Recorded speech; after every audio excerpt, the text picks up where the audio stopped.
Mereka tafsirkan istawa dengan istaula. Di atas dia tafsirkan dengan menguasai, menguasai arsy Allah Subhanahu wa taala. Maka bantahannya mudah. Kata Allah, kemudian Allah berada di atas arsy. Adapun versi Asy'ariyah, kemudian Allah menguasai arsy. Kalau begitu sebelumnya arsy tidak dikuasai oleh Allah. Betul atau tidak? Dan itu berarti salah ya. Begitu juga salah ketika diartikan Allah Ta'ala ada di atas arsy.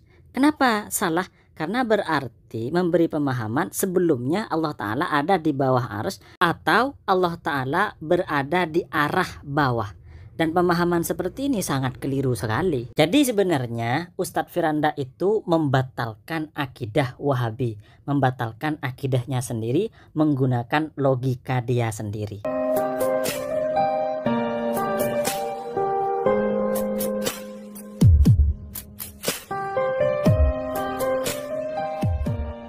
Assalamualaikum warahmatullahi wabarakatuh. Pada kali ini kita akan membahas tentang logika Ustadz Firanda yang enggak connect. Maksudnya enggak connect ini gimana? Maksudnya adalah enggak nyambung dan loncat-loncat. Jadi gini, kadang Ustadz Firanda itu menolak ya dan membantah pemahaman pendapat lain dengan sebuah logika. Tapi sebenarnya logika yang dibuat menyerang ini juga bisa dibuat menyerang akidahnya sendiri. Selain itu, logika Ustadz Firanda ini kadang juga saling bertentangan antara satu dengan yang lain. Misalnya, dalam satu sisi Ustadz Firanda mengatakan bahwa takwil itu nggak boleh. Kenapa? Karena kalau Al-Quran ditakwil, berarti zahirnya Al-Quran itu adalah kesesatan. Artinya Al-Quran bukan kitab petunjuk tetapi kitab kesesatan.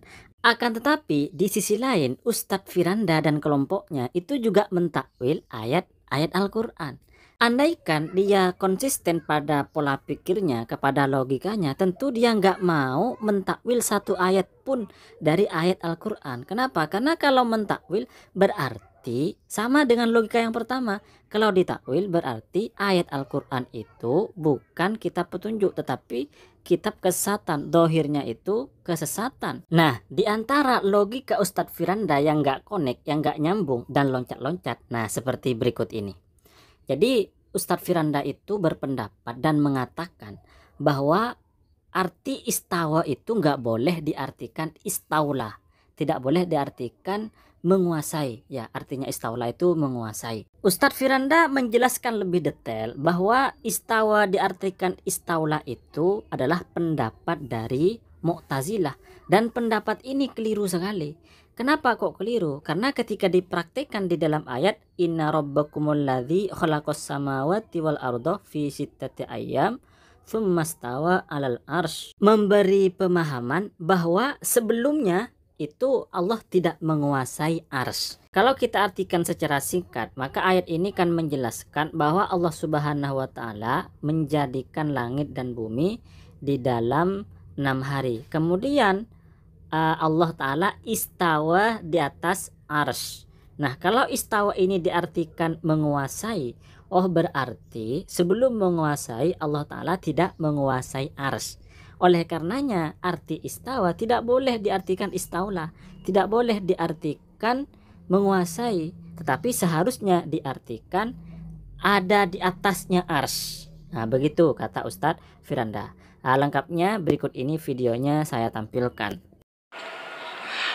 Apakah yang membantah tentang Allah bersemayam di atas arsy tapi mereka menyatakan Allah menguasai arsy itu termasuk penyimpangan dari Asy'ariyah? Asy'ariyah meyakini bahwasanya tsumma stawa 'alal arsy, kemudian Allah beristiwa di atas arsy, maksudnya tsumma istaula 'alal arsy. Mereka tafsirkan istawa dengan istaula. Di atas dia tafsirkan dengan menguasai, menguasai arsy Allah Subhanahu wa taala. Maka bantahannya mudah. Kata Allah, kemudian Allah berada di atas arsy. Adapun versi Asy'ariyah, kemudian Allah menguasai arsy. Kalau begitu sebelumnya arsy tidak dikuasai oleh Allah. Betul atau tidak? Dan itu berarti salah ya. Sejak Allah menciptakan arsy, arsy sudah dikuasai oleh Allah Subhanahu wa taala. Sebenarnya logika Ustadz Firanda ini menghancurkan akidah Wahabi sendiri. Jadi di dalam penjelasan video kata Ustadz Firanda, kalau istawa itu diartikan istaula, berarti itu melazimkan atau memberi pemahaman kepada kita bahwa Allah Subhanahu wa taala tidak menguasai arsy terlebih dahulu lalu menguasai. Nah, logika yang dibuat untuk membantah makna istaula itu sebenarnya juga bisa dibuat untuk membantah pemahaman Wahabi. Contoh ini, misalnya ada Wahabi yang mengartikan istawa itu dengan istaqarrah. Artinya Allah Ta'ala bersemayam atau menetap di atas ars. Jadi istawa diartikan istaqarrah. Nah, jika istawa diartikan dengan istaqarrah yang artinya menetap, Allah Ta'ala menetap di atas aras, ini juga melazimkan bahwa sebelum Allah Ta'ala itu menetap, berarti Allah Ta'ala tidak menetap. Berarti Allah Ta'ala itu mutorib, poyang-paying, mincela-mincele, amburadul. Kalau sebelum Allah Ta'ala istaqarrah di atas aras, sebelum menetap di atas aras itu Allah Ta'ala amburadul, Allah Ta'ala berserakan, Allah Ta'ala poyang-paying, tentu pemahaman ini, pengertian seperti ini keliru sekali. Maka istawa tidak boleh diartikan istaqarrah, sama dengan tidak bisa diartikan dengan istaula. Hanya saja Ustadz Firanda itu nggak menjelaskan penjelasan seperti ini. Karena apa? Karena logikanya kan memang nggak connect ya. Berikutnya juga misalnya istawa itu diartikan dengan ulu. Ustadz Firanda biasanya mengartikan kata ulu itu dengan tinggi. Artinya kata Ustadz Firanda, Allah maha tinggi, ada di atas aras, ada di atas langit. Jadi kata Ustadz Firanda, Allah maha tinggi, adatnya Allah maha tinggi, adatnya Allah ada di atas langit. Nah, kalau istawa diartikan Allah Ta'ala itu maha tinggi adatnya, Allah Ta'ala itu maha tinggi ada di atas aras, berarti sebelumnya Allah Ta'ala itu ada di bawah atau ada di bawah ars, atau bisa kita artikan juga maha bawah sebelum ada di atas ars. Maka istawa diartikan dengan ulu yang artinya maha tinggi adatnya Allah ada di atas ars, ada di atas langit, maka juga keliru. Tidak bisa seperti itu. Kenapa? Karena Allah Ta'ala disebut maha bawah atau disebut ada di bawah ars, itu yang nggak mungkin. Kalau tetap dipaksakan ya, istawa itu diartikan dengan ulu, maha tinggi, ada di atas ars. Berarti Allah Ta'ala itu pindah dari bawah ars ke atas ars. Pemahaman seperti ini nggak logis. Pemahaman seperti ini lahir dari otak yang dangkal.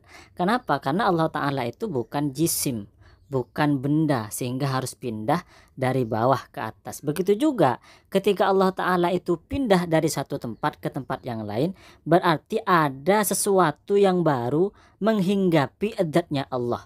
Ketika ada satu adat dihinggapi suatu yang baru, berarti adat tersebut juga baru. Kalau adatnya Allah Ta'ala baru, berarti Allah Subhanahu wa Ta'ala itu baru. Kalau baru berarti bukan Tuhan. Oleh karenanya para ulama salaf mengartikan istawa itu memang diartikan dengan ulu, tetapi bukan maha tinggi tempatnya Allah, tapi maha tinggi kerajaan Allah Subhanahu wa Ta'ala. Misalnya Imam At-Tabari, beliau ini masih termasuk generasi salaf ya. Beliau hidup pada tahun 200, sekitar 230-an ya, sampai 310. Nah, ini beliau termasuk generasi salaf. Dan beliau pernah berguru kepada Al-Imam Muzani. Imam Al-Muzani berguru kepada Imam Syafi'i. Nah, di dalam tafsir At-Tabari, Imam At-Tabari ini menjelaskan mengenai arti istawa. Kata beliau, memang arti istawa ini secara bahasa Arab itu banyak sekali. Tetapi yang lebih utama, arti istawa itu diartikan dengan ala. Ya, ini saya baca yang berwarna biru. Wa aulal ma'ani bi qaulillahi jalla thana'uhu tsumma stawa ila sama'i fasawahuna. Adapun makna yang paling utama di dalam firman Allah tsumma stawa ila sama'i adalah ala alaihinna. Allah tinggi atas langit, wartafa'ah dan tinggi, fadabbarahunna bikudratihi, maka Allah Ta'ala mengatur langit dengan kekuasaan Allah. Nah, yang dimaksud ala di sini apa? Yang dimaksud ala di sini adalah, coba lihat di sisi yang kiri, fakul ala alaiha ulu wa mulkin. Maksudnya tinggi di sini adalah tinggi di atas langit dengan tinggi kerajaan, wasultonin dan kerajaan. La ulu wa intiqolin wa zawalin, bukan tinggi yang bersifat pindah atau bersifat hilang. Singkatnya begini, jadi menurut Imam At-Tabari, arti istawa itu memang ulu atau ala, maha tinggi. Tetapi maha tinggi di sini bukan maha tinggi zatnya Allah bertempat di atas arsy, bukan seperti itu. Tetapi yang dimaksud maha tinggi di sini adalah mulkullah, kekuasaan Allah atau kerajaan Allah. Bukan maha tinggi yang diartikan bahwa Allah Subhanahu wa taala bertempat di atas arsy. Karena kalau diartikan seperti ini, berarti Allah taala itu pindah dari bawah arsy ke atas arsy atau pindah dari suatu tempat ke atas arsy. Ya, kenapa? Karena arsy itu makhluk ciptaan baru. Sebelumnya belum ada arsy. Jika dikatakan bahwa Allah Subhanahu wa taala itu berpindah dari bawah arsy ke atas arsy atau berpindah dari satu tempat ke atas arsy, berarti ini muhal, gak mungkin. Kenapa? Karena berubah-ubah itu sifatnya sesuatu yang baru, sifatnya makhluk, bukan sifatnya Tuhan, bukan sifatnya adzat yang tidak ada awalnya dan tidak ada akhirnya. Begitulah penjelasan singkat dari Imam At-Tabari yang ada di dalam kitab Tafsir At-Tabari. Imam At-Tabari ini ulama salaf. Kalau memang Wahabi ini mengaku salafi, mengaku mengikuti manhaj salaf, kenapa tidak ikut Imam At-Tabari? Oleh karenanya, kesimpulan dari kajian kita pada kali ini bisa kita simpulkan bahwa logika Ustadz Firanda itu memang gak konek. Juga logika yang dibuat untuk membantah pendapat lain ternyata juga malah membantah akidahnya sendiri. Bukan hanya membantah, tetapi membatalkan akidahnya sendiri, membatalkan akidah Wahabi. Baik teman-teman, kami mengucapkan terima kasih banyak atas supportnya. Wassalamualaikum warahmatullahi wabarakatuh.